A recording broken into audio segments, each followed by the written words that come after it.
So picture this, right? You start a business because you are just incredibly passionate about your craft.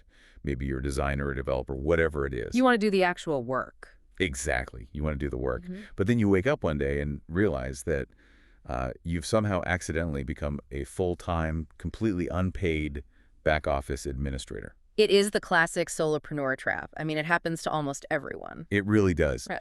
And that is exactly the mission of our deep dive today. We are unpacking this really fascinating origin story of a platform called IniDeck. And we're basing this on an internal document that details their entire journey. And what's great about this document is that it's not your typical, Silicon Valley shower thought kind of narrative. Right, right. It wasn't just some genius idea on a whiteboard. No, not at all. This is a story born completely out of compounding operational friction. It's about sheer embarrassment, really, and just this absolute desperation to survive their own administrative chaos. Yeah, survival is the key word there. Because today's deep dive, it's really a case study on a massive paradigm shift. It shows how the crushing burden of small business admin forced a complete rethinking of what software should actually do for a business owner. It forces us to ask, are you serving your software or is it serving you? Exactly. So let's jump into step one here, the contrast. We need to start by looking at the founder's background because it sets up the whole problem.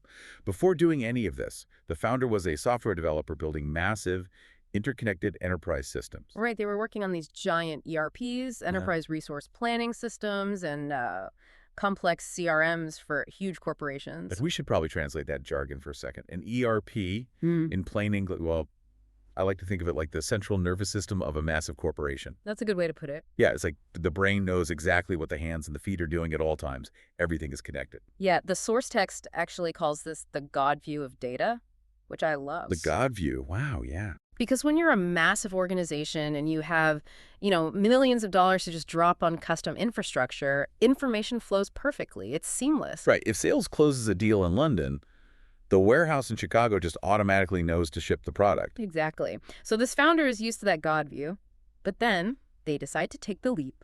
They leave that corporate bubble and start his first small business. Which was just a solo web and software development agency, right? Just a one-man show. Yeah, just him. And this is where the jarring reality hits. He goes from this pristine God view of enterprise tech straight down to ground zero of solopreneur admin. Round zero. Because he goes to test out the existing software platforms meant for small businesses, and he is just absolutely horrified. Okay, wait, I have to push back on this a little bit. Yeah. If you are a high-level software developer, shouldn't setting up basic business software be pretty easy for you? You would think so, right? Yeah. It's like going from conducting a world-class symphony orchestra to, I don't know, being handed a kazoo and a broken drum and being told play a masterpiece. Shouldn't you be able to figure out the kazoo? Well, sure, you can play the kazoo, but it's still a kazoo. The expert analysis here is that it wasn't about his skill level. The existing tools themselves fundamentally failed.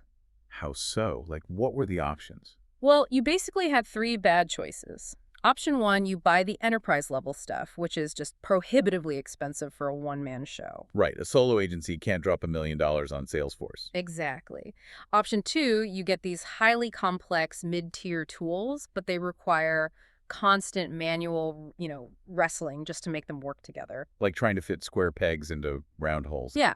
And then option three is you buy the cheap, simple tools, but they completely lack the functionality you need to actually grow. So they don't enable growth. They just demand constant manual management. So the software itself basically becomes a suffocating full-time job. Yeah. Right. You're no longer developing web products. You're just managing your own inbox and invoices. That sounds miserable.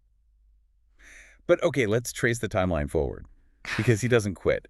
This solo agency actually rebrands and scales up into a boutique digital agency. Yeah, they start operating between Australia and Sri Lanka. Well, let's be super clear here, just to set the scale.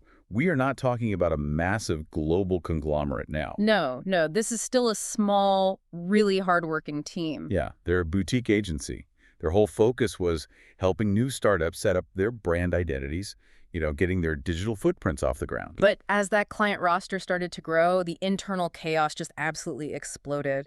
The agency fell victim to what the document calls fragmented data disease. Fragmented data disease. That sounds so clinical, but it is so real. It is. I mean, think about their back office. Yeah. It was this totally disjointed pile of industry standard tools. Right, like you've got one app for accounting, a completely different app for email, another workspace for documents. Exactly. And none of them talk to each other naturally. The humans have to act as the bridge. Which leads to this incredible kind of tangible embarrassment. I mean, here's a digital tech agency, right? Their whole brand is building sleek digital stuff for clients. Yeah, they're selling digital efficiency. Right.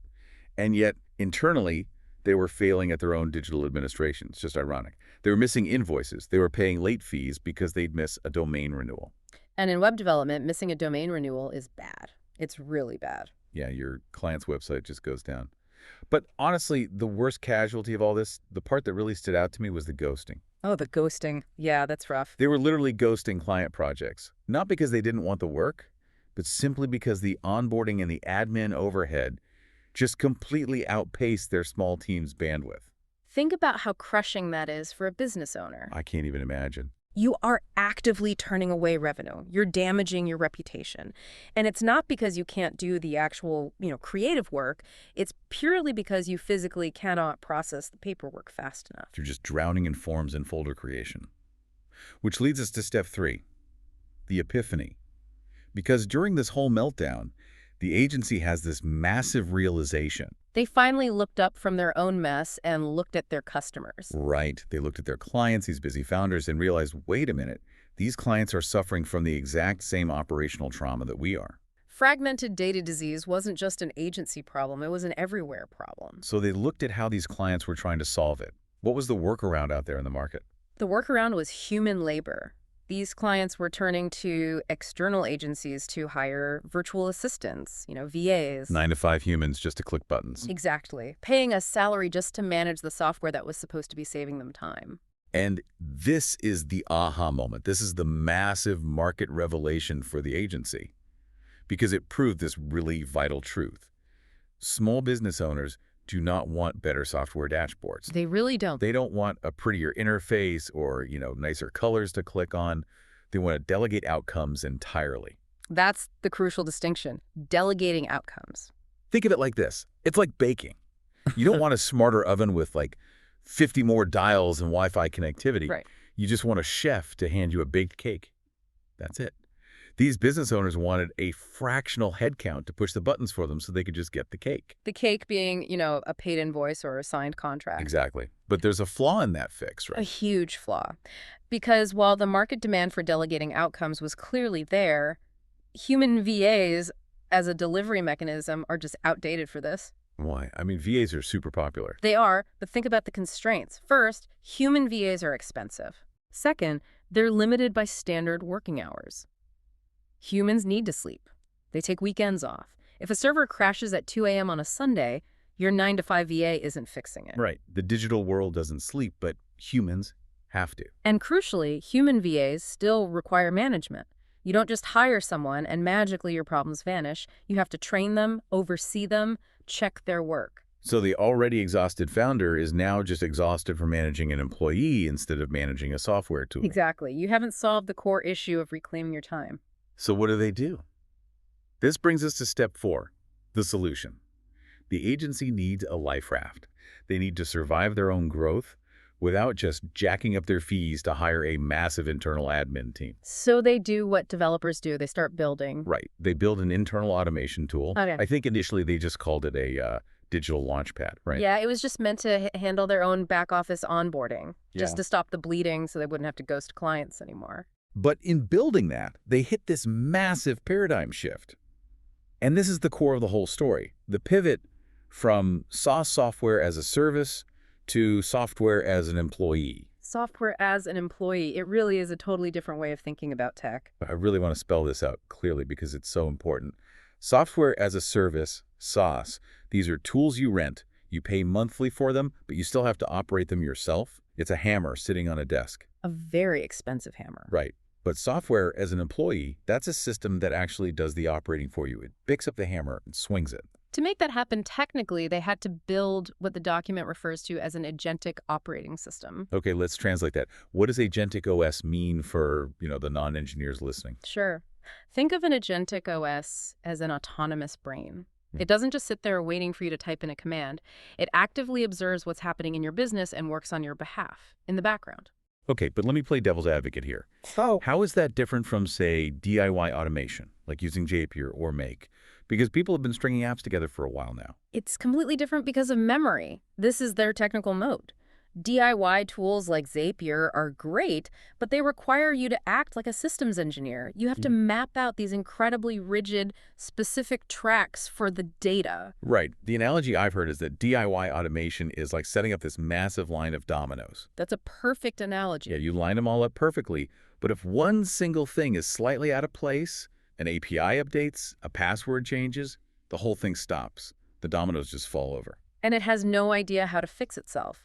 But IniDeck, because it's an agentic OS, it has a continuous unified memory. Continuous memory, so it understands context. Exactly. It understands the context of what's happening without you needing to build complex databases. It knows that an invoice was sent on Tuesday, and it knows what to do if it's not paid by Friday. Which leads to the wildest part of this to me, the proactive autonomy. Oh, this is where it really gets sci-fi, but in a very practical way. Right, because standard software, best case scenario, it sends you a notification, it pings your phone and says, hey, an invoice is overdue. But then it just sits there. It waits for the human to fix it. The human becomes the bottleneck again. Exactly. But software as an employee, it acts. It follows up on the invoice itself. And if it's not sure what to do or if it needs executive approval, it just asks for permission. That's brilliant. Hey, I noticed this is late. Should I send the standard follow-up? And you just click yes. You're governing the outcome, not managing the process. Exactly. You are the boss, not the worker. But practically speaking, how did a small boutique team build something this complex? An agentic brain with continuous memory, without their whole agency just collapsing in the meantime. They used a really clever development strategy. The document calls it roots and leaves. Roots and leaves. Love that. Break that down for us. So they formed a separate incubator team. The senior developers, the heavy hitters, they built the roots. The complex agentic framework, the continuous memory, the core security, the stuff that has to be rock solid. So the seniors are underground, making sure the tree doesn't fall over. Right. And then the junior developers and the interns, they built the leaves. The modular features, the specific integrations, the UI tweaks. That makes so much sense. Because if a leaf dies, if a feature doesn't work, the tree is fine. Exactly. It allowed them to fail fast. They could validate ideas quickly without wasting their most expensive senior resources. And how did they actually validate this? Did they just roll it out to the public immediately? Not at all. They used what they called a patient zero growth loop. Meaning they used it on themselves first. Exactly. The boutique agency itself was patient zero. They ran their own chaotic back office on this platform first. So it wasn't built on theory. No, it was forged in the fire of their own administrative pain. If it didn't solve their immediate problem, it didn't get built. And once it worked for them, then what? Then they rolled it out to their first 100 existing clients, the exact same people who were, trying to hire those expensive VAs earlier. Wow. So they proved it worked on themselves, then proved it worked on a controlled group of clients. That is incredibly smart. So the system is built, it's validated.